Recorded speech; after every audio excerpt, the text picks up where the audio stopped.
Hello, in today's video I'm going to be making some notebooks from the scraps that I had left from my last project, which was bookbinding Harry Potter. So we're going to get on and make some mini notebooks. Most of this is going to be made out of scraps, however the actual paper itself won't be scrap because I don't have any actual scrap paper. But the hardcover will be completely scrap, and the end papers and the book cloth. So as a basis for the sizing, I've got some scrap end papers here from what I'd cut off from the last project I did. So what I'm going to do is I'm going to use these as an approximate size for the notebook. I've got two of these, so these can be the end papers.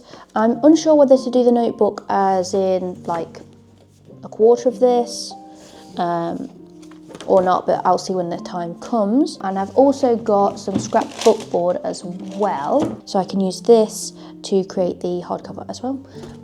I've got some scrap book cloth as well to do the hardcover, and I've also got this very small bit of book cloth as well that I thought I could use for the end bands. Let's get started.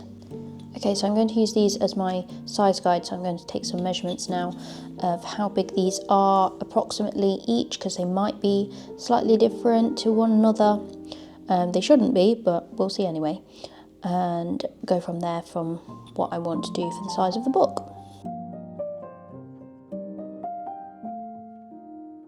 Okay, so this one is slightly wider than the other one, so I'm going to measure this and try and get it a little bit down to give this another trim.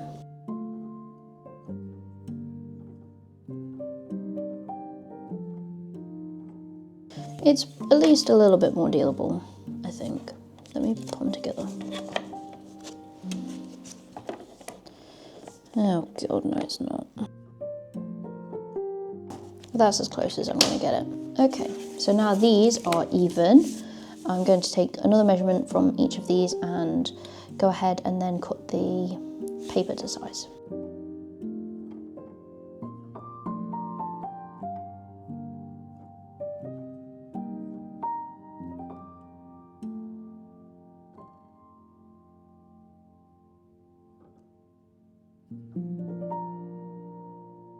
Okay, so I've now got my signatures all made and cut up to the right size that I want them to be. I've got 8 signatures, and in each signature is made up of 4 pages. I've also got the end papers cut to size now, so they will fit beautifully. So the next thing is to start making the holes in the signatures and then start sewing, so that's quite interesting. And then I'll make the hardcover.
I've just finished doing the text block.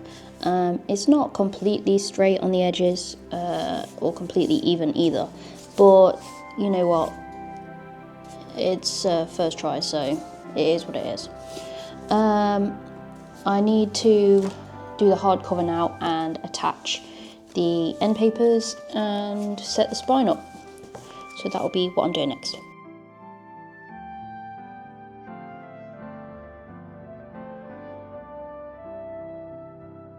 Okay, so I'm going to do a little experiment.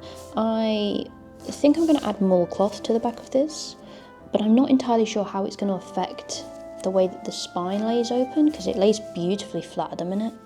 So I'm not sure how that'll affect that, but we're going to try and do it and see whether that'll affect it too much. I'm just wondering if I add too much glue, if it'll affect how it opens, so I'm not sure. But I'm going to try it. and if I don't like it then I don't have to do it again on other projects. But this is an experimental project, so we're gonna see how it turns out.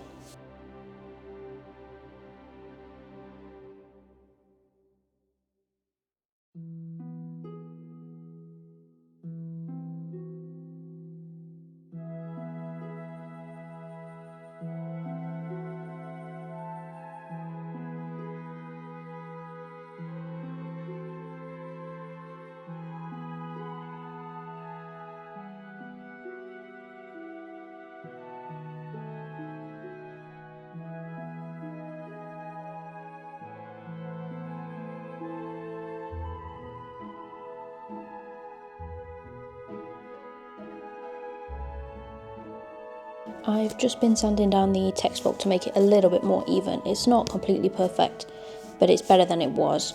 So now I need to measure the text block and then I can start on the cover.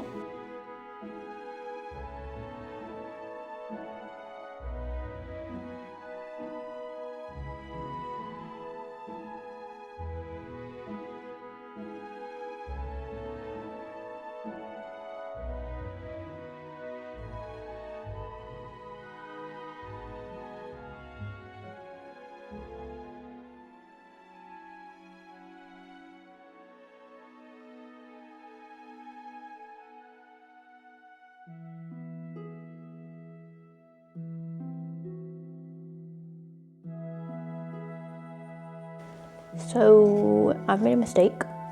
I forgot to add extra height to the bookboard, so it quite literally fits flush with the text block, but doesn't have any overhang, which you're normally supposed to have. I'm not overly bothered, it doesn't bother me that much, but it's something to note for next time. But yeah, just something I kind of forgot. I already knew that there was going to be a little bit of overhang at the front because of the little spaces I'm going to have to use in the spine.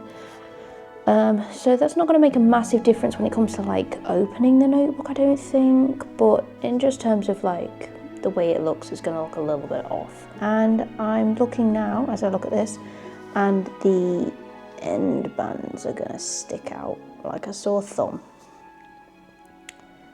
So that's that. I am in no way a professional. This is only my second ever bookbinding attempt, I suppose, where I actually bound a book myself. And I'm trying to do it all with scrap materials, so I've really screwed myself over there. Unless...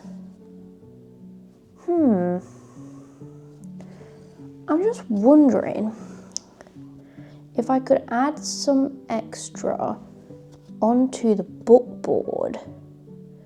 Would it be noticeable when I put the book cloth on?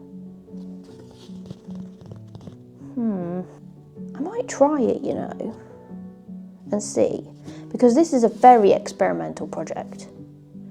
Like, I didn't know how the spine was going to react to the glue all over it, and the mull, didn't know how that was going to be with opening the book.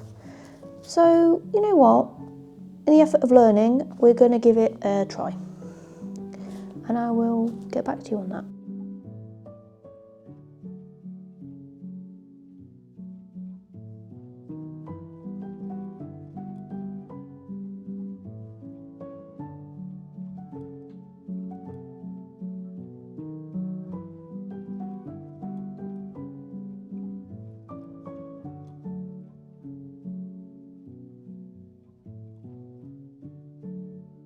Okay, so I've got my Frankenstein bookboard pieces here.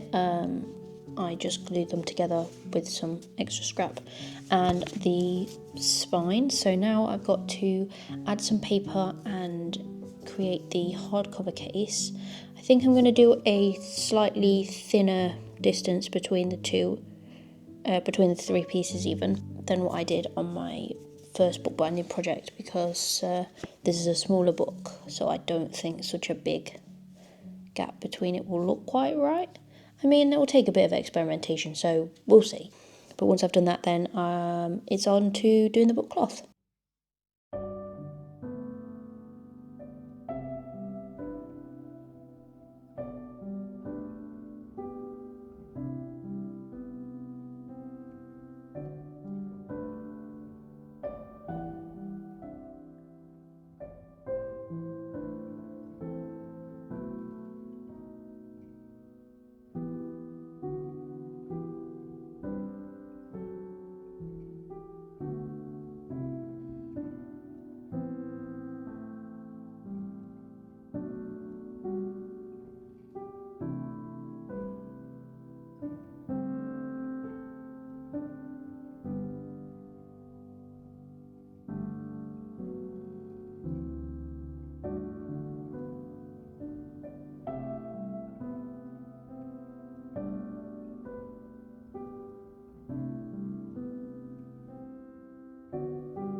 I've got some scrap material for my Cricut machine here. These are all heat transfer vinyl. So I'm going to use a design that I found on Cricut Design Space and try and use as much of this scrap as I can to create the design. And then once that's done, I'm going to transfer that onto my notepad.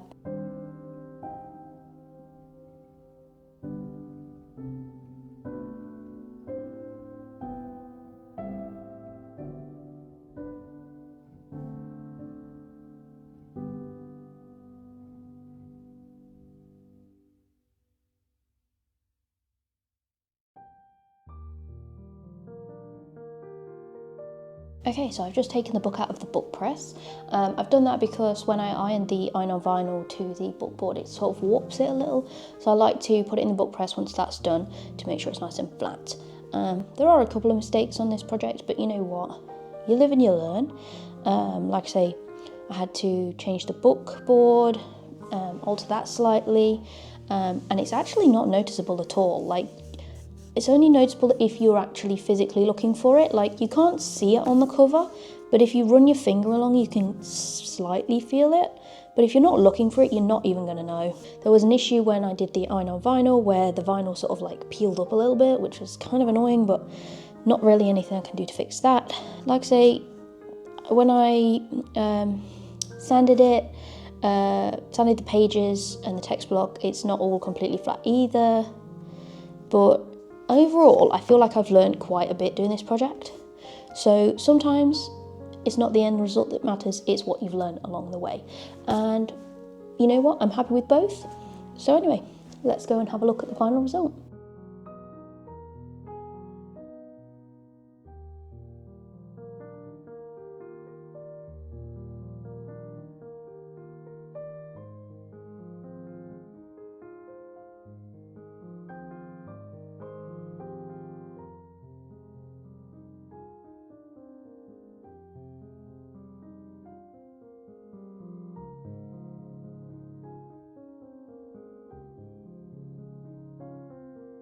Just want to say a very big thank you for watching my video. If you liked it, feel free to give it a like and subscribe if you want to see more content from me. And YouTube thinks you might like this video. Thank you very much for watching, and I'll see you again soon. Bye.